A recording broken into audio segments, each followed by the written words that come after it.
Namaskar.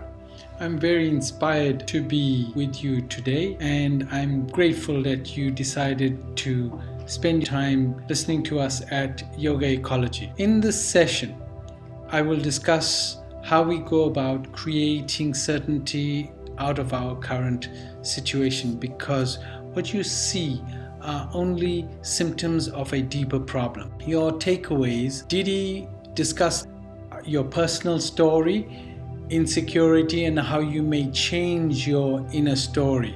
In this session, I will apply those yogic principles to our social uncertainties. We look at the important drivers and how we may create certainty in our society. It is an opportunity also for you to ponder your own role in our social story. Once you understand that each one of us lives our own inner story, you will begin to see that your personal story is intimately connected to our social story. Our individual stories weave a tapestry, which is our social story. The question is, what picture are we creating? This is our social disconnect. In a world where we are increasingly dependent on each other, and we can see this, we behave as if we are totally separate. We say every person matters, yet one baby is born with a silver spoon in its mouth, while another dies for want of a handful of grain. While these may not directly impact on you, these types of contradictions are responsible for our current predicament. As individually, so socially, what goes around comes around. What you may not be aware of is that due to the weaknesses in the system, for most of us, our first contact with the socio-economic system and the majority of the engagement is at the negative end. Let me explain this formula: profit is equal to income minus expenses. From the time you get up in the morning, somebody has their hand in your pocket thinking, how much money can I take from you for the provision of goods and services? The toothbrush manufacturer, the toothpaste manufacturer, the coffee maker, all these people are thinking, how much can they take from you for the provision of goods and services? And this is your engagement with the system as a consumer. The next thing is you as a worker. You are an expense because you sell your labor, and your labor is on the negative side of that equation. And any good businessman or businesswoman in this system has to try to minimize the expenditure so that profit is maximized, and thus to pay as little as possible to you to get your labor. So this is your engagement with the system. As you see, this is the disparity that it creates. 8.6% of the population controls and owns 86.3% of the global wealth. This socioeconomic system is creating tremendous economic disparity and insecurity. Instead of facilitating the development of higher pursuits in human beings, the system facilitates unrestrained and unlimited accumulation of limited physical resources. So let us look at some of these examples. Facebook has commoditized your personal data, and when they were asked to pay for content that is not theirs to begin with, they acted like an economic bully and shut down Facebook across Australia. We have a pandemic, and who does the Australian people depend on for their vaccines? Companies like Pfizer and AstraZeneca. You may not know this, and I'd like that you check this out. Don't take it from me. These are two of the largest convicted criminal organizations on the planet. Pfizer paid one of the largest criminal fines ever levied on a company for fraud, and AstraZeneca is not far behind. Many of the people working in these companies are good people. So why does this happen? The system is failing us. Once I was in Nepal, spending some time in Kathmandu. It was late in the evening, about 6 o'clock. It was a winter evening.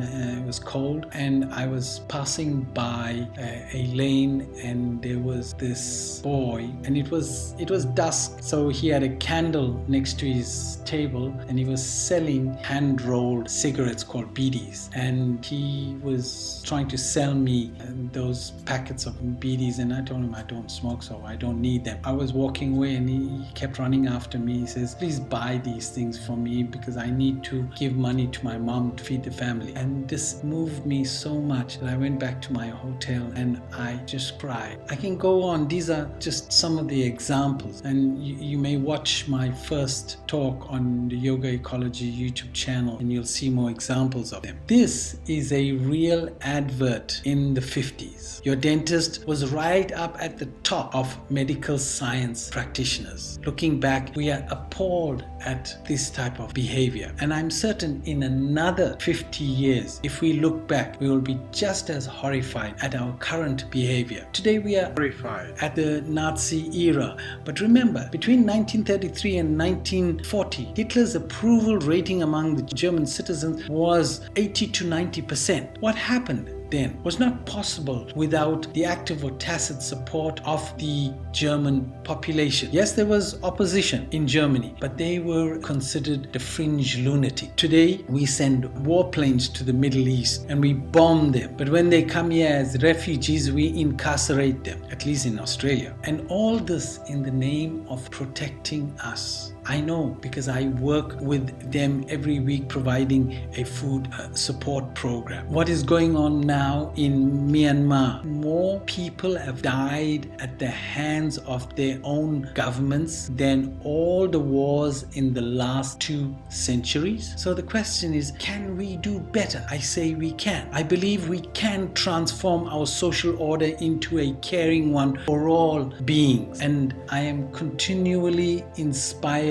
by the greatest yoga teacher and yoga master to have lived in the past 3,000 years. During his lifetime, until 1990, he taught us that we, the human society, are one family. He has left us with a treasure of social and spiritual ideas that continue to inspire me and which I believe will change the foundations of our human society. His vision inspired me to dedicate my life to make this a reality for us and our children. You see, an institution manages problems. A family takes care of each other. So how about we create an institution that operates like a family? According to yoga, every human being is a point source of infinite consciousness. Every human being. When the source of every human being is the same and the goal is the same, every human being wants infinite happiness, then let's create a process where our institutions operate like a family, moving together. And in their 3 aspects: cooperation, unconditional love, and protected by a universal bill of rights. You may remember this from the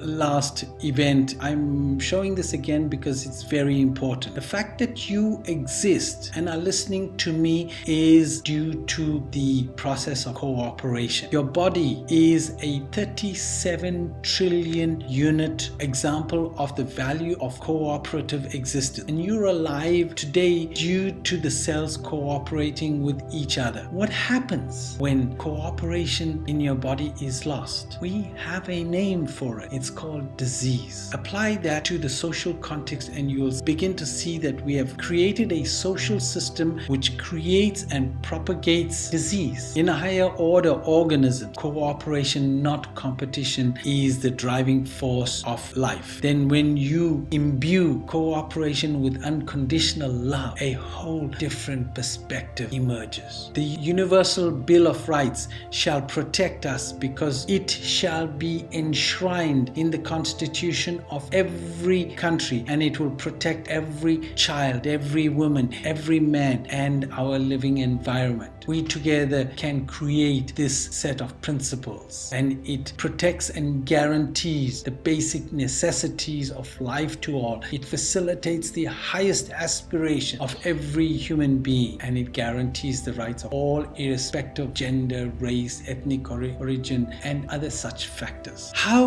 would it look like if global economics worked as if we are one family? First thing is, we know that small drives innovation, agility, and growth. So we propose a decentralized economy.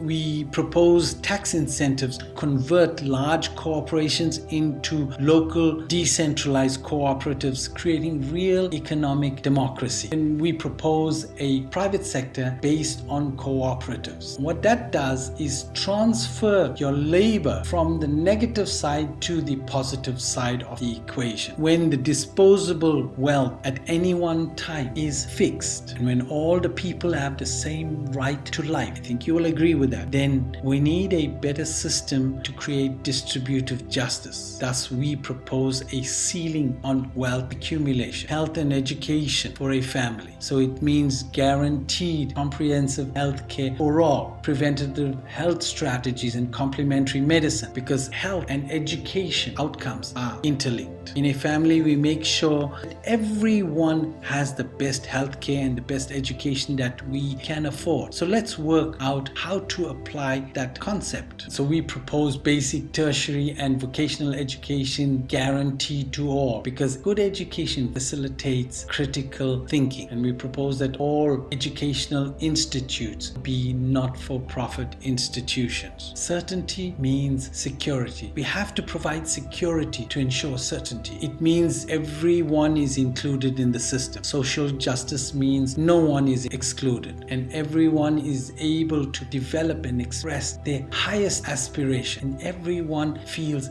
cared for in the system. So we come back to our theme. If you have attended our previous events, you will see that we are developing a tapestry of a new humanity. Each succeeding event is painting a few dots in this picture, and we are developing the most innovative social movement in the history of human civilization. This is a massive global task, providing lots of new applied concepts and connecting them in new ways. Hence, I recommend that you watch the previous events in our YouTube channel and you'll begin to see the picture. Then I invite you to join us in writing the greatest story of our humanity that is waiting to be told, establishing the Universal Bill of Rights as a reality in every country, in every corner of the world. Join us in creating our universal family, for we can do better. The crimson dawn of a new era is awaiting for all beings. Thank you, and I bid you Namaskar.